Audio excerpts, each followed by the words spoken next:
माइतीको आँगन र पराईको साथ काँधमा बोकी आकाश देखाउने। बाबाको त्यो सान थियो। आमाको काखमा लपेटिएको मेरो आफ्नै संसार थियो। तातो बोलीमा घर आँस्थ्यो। खुसीका रङ भरिन्थे। मैले टेक्ने हरेक पाइतालामा बाबाका हात परिन्थे। स्कुलको झोला, टिफिनको बट्टा, आमाको त्यो नरम स्वर, हिजो जस्तै लाग्छ अझै, त्यो बालापनको मिठो लहर। लक्ष्मी हो तिमी भन्ने सबै, तर नासो बन्छु रहेछ। आफ्नै घर पराई हुने त्यो दिन पनि आउँदो रहेछ। सिन्दुरले फेरियो मेरो थर, सिमाना फेरियो होलान्। बिदाईमा मुटु चिरियो, पन्छे बाजाको टोलिलो। बाबाको हात छुट्दै गर्दा आँगन रित्तो भएको थियो। मेरो आधा प्रान्त त्यहीँ माइतीकै जगमा रहेको थियो। नयाँ घर, नयाँ मान्छे। भान्सामा जुन खोज्नुपर्छ।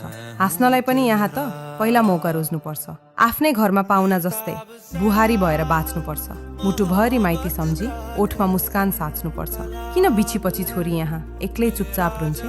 माइतीको त्यो न्याना माया पराई सासमा बुझ्दैछ।